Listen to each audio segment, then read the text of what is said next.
राधे राधे दोस्तों, आप सभी का मेरे चैनल सत्यम फैक्ट में स्वागत है।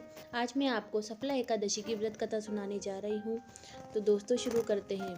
एक बार श्री युधिष्ठिर जी महाराज बोले, हे भगवान, पौष मास के कृष्ण पक्ष की एकादशी का क्या नाम है? इस दिन कौन से देवता की पूजा व विधि क्या है?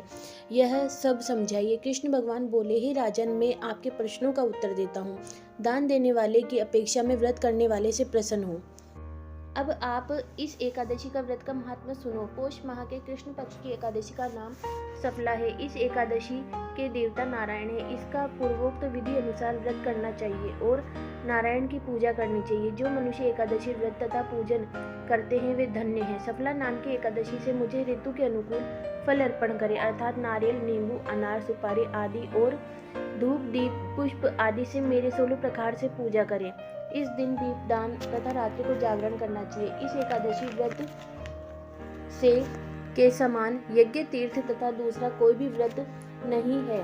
मनुष्य को 5 सहस्त्र तपस्या करने से जो पुण्य मिलता है वह भक्ति पूर्वक रात्रि जागरण सहित सफला एकादशी के व्रत करने से मिलता है। राजन, अब आप सफल एकादशी की कथा ध्यान पूर्वक सुनिए। चंपावती नगरी में एक महिष्मान राजा राज्य करता था। उसके 4 पुत्र थे। इन पुत्रों में सबसे बड़ा लुमाक राजा का पुत्र महापापी था। वह सदैव पर स्त्री गमन तथा वेश्याओं के यहाँ अपने पिता का धन नष्ट किया करता था। वह देवता, ब्राह्मण, वैष्णव आदि की निंदा किया करता था। जब पिता को अपने बड़े पुत्र के बारे में समाचार ज्ञात हुआ तब उसको अपने राज्य से निकाल दिया। जब लुम्पक सबके द्वारा त्याग दिया गया तब वह विचारने लगा कि अब मैं क्या करूं, कहाँ जाऊं। अंत में वह दिन में वन में रहने लगा और रात को अपने पिता की नगरी में चोरी और अन्य कुकर्म करने लगा।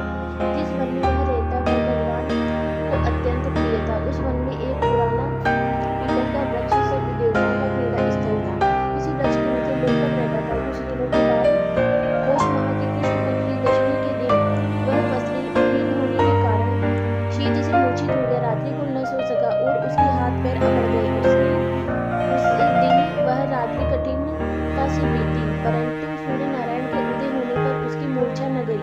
सफला एकादशी के मध्याह्न तक वह दुराचारी मूर्छित ही पड़ा रहा। जब सूर्य की गर्मी से उसे होश आया तब वह उस स्थान से उठकर वन को भोजन की ओर चल पड़ा।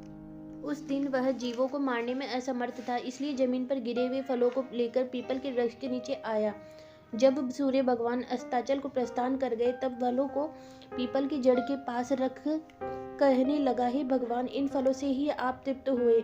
ऐसा कहकर वह रोने लगा। रात्रि को उसे नींद न आई। इस महापापी के व्रत तथा रात्रि जागरण से भगवान अत्यंत प्रसन्न हुए और उसके समस्त पाप नष्ट हो गए। प्रातः ही एक दिव्य घोड़ा अनेकों सुंदर वस्तुओं से सजा उसके सामने आ खड़ा हुआ और आकाशवाणी हुई, हे राजपुत्र, भगवान नारायण के प्रभाव से तेरे सारे पाप नष्ट हो गए हैं। अब तू अपने पिता के पास जाकर राज्य प्राप्त कर। लुम्पक ने जब ऐसी आकाशवाणी सुनी तब वह अत्यंत प्रसन्न हुआ और हे भगवान, आपकी जय हो, ऐसा कहते हुए सुंदर वस्त्रों को धारण करके अपने पिता के पास गया। उसने संपूर्ण कथा सुनाई।